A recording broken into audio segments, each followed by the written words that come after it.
Hello po kuya, I'm entering my first poster making contest sa school after a few years that I wasn't able to participate and that I really want to win this contest. Pwede patulong? Nutrition month lang naman po team namin. I'm not trying to plagiarize artwork po. I just want you to know how can I make my work look creative. Kasi from what I'm sketching rin is parang di ko makita yung creativity sa nagawa kong sketch as if parang common lang siya. Simple pero maraming design pero still every time I look at I don't see the word creativity. Kasi sa mga nakikita kong mga poster ng iba from social media is parang ang unique tignan with different layout, shapes, elements. I want to start my work but it's like I've done a lot and I can't just start agad because of the small time I have left. So ayun no, ang ganda ng message niya, ang ganda ng nilalaman ng message niya no, parang sinasabi niya na ano lang siya, beginner as a poster making artist no, yung sumasali sa mga contest. So ito, bibigyan kita ng idea or ng tips no. Kapag once na kunwari beginner ka, wag mo muna hangadin yung manalo. Ang gawin mo, kailangan makakuha ka ng mga experience, knowledge, tsaka mga techniques na pwede mo magamit at ma-apply mo sa paggawa ng isang poster. So yan, naisabi mo nga yung mga layouts, ayan, yung mga elements na pinapasok. Ayan, kailangan yun kasi napaka-importante. So, ngayon, kung sakaling first timer ka, beginner ka, doon ka kukuha ng ano no, ng idea. Gagawin mo silang pattern, ayan, titingin ka ng mga pattern, kukuha ka ng mga kaalaman, ayan, syempre, i-motivate mo yung sarili mo na mas kailangan kapag once na next na sasali ka is mas mapaganda pa yung poster na gagawin mo, no? Hindi yung sa paggagaya o kukuhain mo yung pinaka poster na meron yung nilaban o nakalaban mo, eh, ang gagawin mo, i-improve mo kung ano yung kaya mo pa, yun, mapapakita mo kung ano yung kaya mo pang maibigay at magawa. Syempre, artist ka nga, di ba? Kailangan maging creative ka. So, yun nga, sabi mo nga dito. Tapos ngayon, ang gawin mo, eto, meron akong video. Panoorin mo kung paano gumawa ng mga layouts. Ayan. Tapos naman, sa pag-iisip kung paano makabuo ng poster, eto rin yung isang video natin. So, ayan, panoorin mo yung mga videos na yan sa channel natin. Sana makakuha ka ng idea kung paano bumuo ng isang magandang poster. So, ayun lang, yun lang yung matutulong ko sa'yo. Tapos ngayon, i-explore mo na lang. Ikaw na bahalang palawakin yung knowledge mo o yung kaalaman mo. Basta kailangan, wag mo munang iisipin yung panalo. Kailangan, knowledge muna, idea, tapos experience yan. Experience kasi talaga is experience ang magdadala, no? Para manalo ka. So, yun lang. Maraming salamat. Sana may natutunan ka, no? Tsaka, yun, ang ganda ng ano mo, no? Ang ganda ng binigay mong message, no? So, sana marami rin matuto at makaalam, no? Hindi lang yung pagkapanalo ang pinaka-importante. Importante yung experience at saka yung saya na nabibigay o naidudulot sa'yo ng pagsali mo sa mga ganitong contest. So, yun lang. Maraming salamat sa panonood. Thank you and God bless.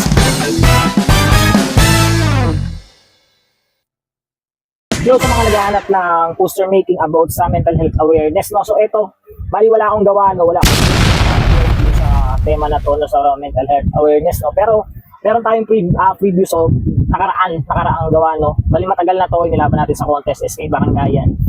Bali, itong poster na to, walang nakuha, wala siyang place, walang nakuha kahit ano. Kasi, ito yung reason kung bakit ayaw ko sa online poster contest, no? Ayan, kasi, kahit sabihin mo magibabaw yung ganda ng poster mo, sobrang detailed, ikaw yung umaangat sa lahat. Pero kapag once na, syempre maraming kapit, maraming kakilala yung mga makakalaban mo, kahit hindi naman ganun kapulido yung gawa nila, kahit di ganun ka-detailed, ganyan, may tendency na matalo ka. No? So, di ko alam kung bakit tayo natalo. Siguro meron silang ibang criteria o something. Hindi natin masasabi kaya ito yung nangyari. Kaya kapag once na barangayan, kapag once na kabado kayo na nagdadalawang isip kayo na wag nang sumali, wag nyo nang salihan. Lalo na kapag once na hindi kayo masyadong naglalabas, wala kayong masyadong kamag-anak o kapit kahit sa part ng barangay o sino mang mga politiko dyan, ayun lang yung ipapayo ko sa inyo. Huwag na kayong sumali. Sayang lang yung effort nyo, sayang yung talent nyo. Kahit sobrang ganda ng ano nyo, ng poster nyo. So ito, matagal na to, 2021 pa yata na poster to o 2020, ganun mga ganun. Mas matagal na. Pandemic days pa to pandemic days pa. So ito, ayan. Yan yung poster ko about sa mental health awareness, no? Napaka-basic, napakaganda, ang ganda ng kulay, sobrang pulido. Dito kasi ako gumawa ng poster na kapag once na tawag dito, yung ipapasa lang ganyan. Ito actually hindi ko siya pinagandaan, hindi ako nag-prepared. Basta pinagsama-sama ko lang yung mga details na pwede kong ipasok, no? So yan, mental health awareness. Ganito lang simpleng catchy ka agad, di ba? Catchy ka agad yung pinaka gusto mong iparating doon sa mismong poster, no? Ayan. Nakikita niyo naman yung taong nagliliwanag, ibig sabihin nun healthy siya. Same dun sa utak na nandun sa loob ng ulo niya, healthy din kasi nga yun, yung bright ng kulay, di ba? to. So tapos yan, bali surround siya, no? Bali napapaligiran siya ng mga activities na pwedeng makapagpabigay ng malusog na pag-iisip, no? O utak, ganyan. Maging maayos ng utak, ganyan.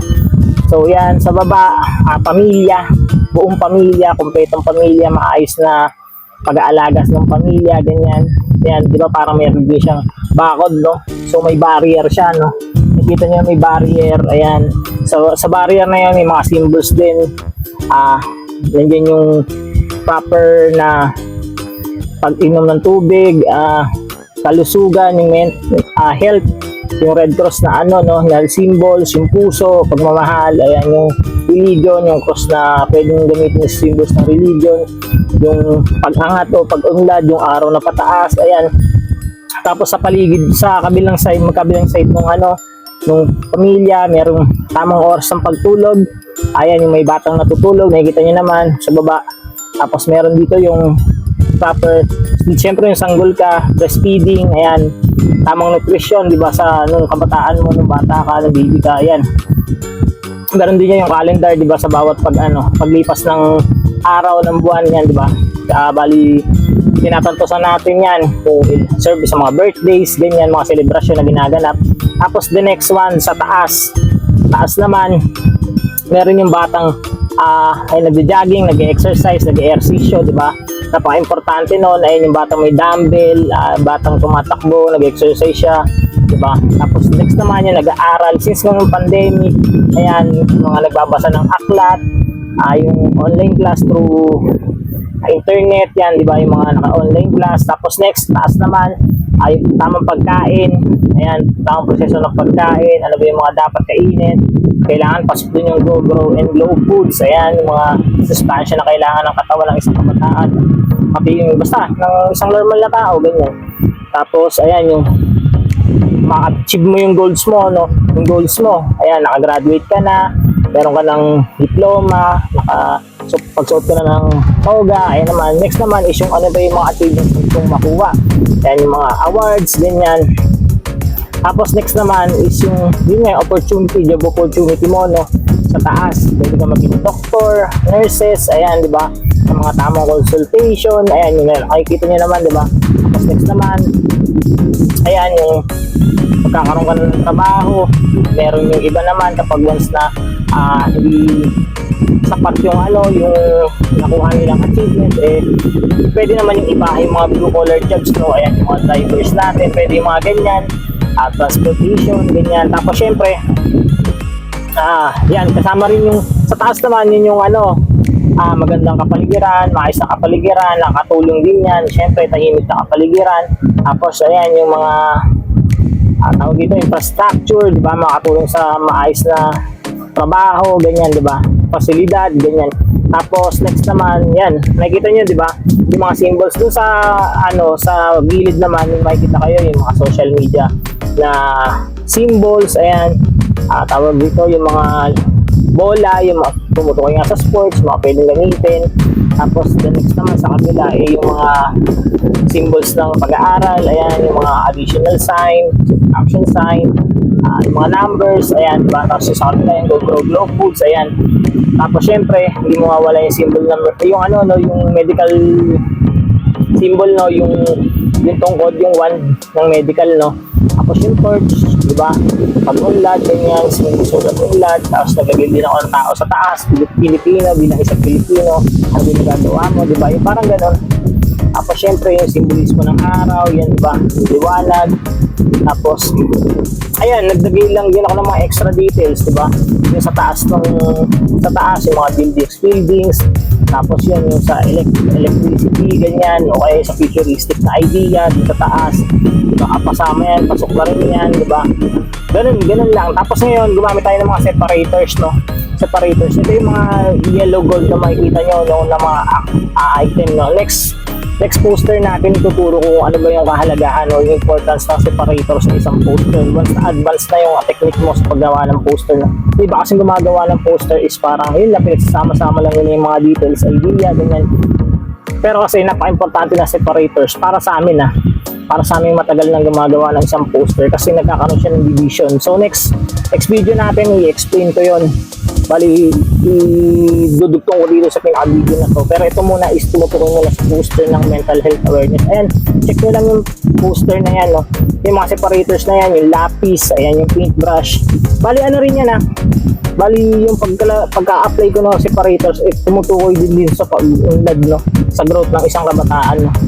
Yung lapis, yung paintbrush, yung awards, yung medals, tape measures, yung diploma, ayan, tapos yung aeroplano, tapos yung puzzle naman yan, diba, difficulties, ganun. Alam niyo naman kung para saan yung mga symbols na yan, no? Tapos yan yung sa utak, diba, yung utak ng tao, may nakalagay na araw na pula na patahas, so tumutukoy sa pag-unlad, ganyan, diba. Nakikita niyo naman kung paano siya ginawa o kinompose yung ano, no, yung poster na to. Bali, mabilisan lang yan, hindi ko totally pinag-isipan, ganyan. Basta nakita ko lang yung team, sabi ko, sige, pasok, sali, ganyan. Dati kasi ganun ako mahilig ako sa mga biglaang contest. Kung may makita akong contest, hindi, karada, sali lang ng sali. Yan, express ko lang, gusto ko makita yung skills ko. Pero ngayon kasi, nung nagkaroon nga ng mga online poster, no, hindi ko na masyadong alam. Ito kasi on the spot naman siya na pinasa lang. Lagay mo sa bahay, ganyan, i-videohan mo, tapos yan, ipapasa mo. Hindi ko lang alam kung yung time na ngayon nga, nagkapasahan, nakita namin yung mga gawa. Nangigibabaw talaga yun sa akin. Itong poster na to kasi sobrang detailed, grabe. Pero nung yun na nga, nag-award yun na, hindi na natin alam yung nangyari. So yun, may nangyaring ewan yan na hindi tayo nakapasok, wala tayong nakuha kahit isa. So yun, pero yaan mo na, respeto na lang din sa judge yun. So yun, ito yung poster na ibibigay ko sa inyo. Kuha na nyo ng idea yan, may mga makukuha kayong dyang idea. May makukuha kayo, lagyan nyo na lang, dagdagan nyo. Bahala na kayo kung anong gusto nyo gawin dyan. Nakikita nyo naman yan, marami rin ng mga kapanood, talaga ng mga followers natin. So yun, maraming salamat sa panonood. Kung umabot ka sa video na to, subscribe mo na yung channel natin. So yun, comment kayo kung ano susunod na topic na bibigyan natin ng poster. So maraming salamat. Again, God bless.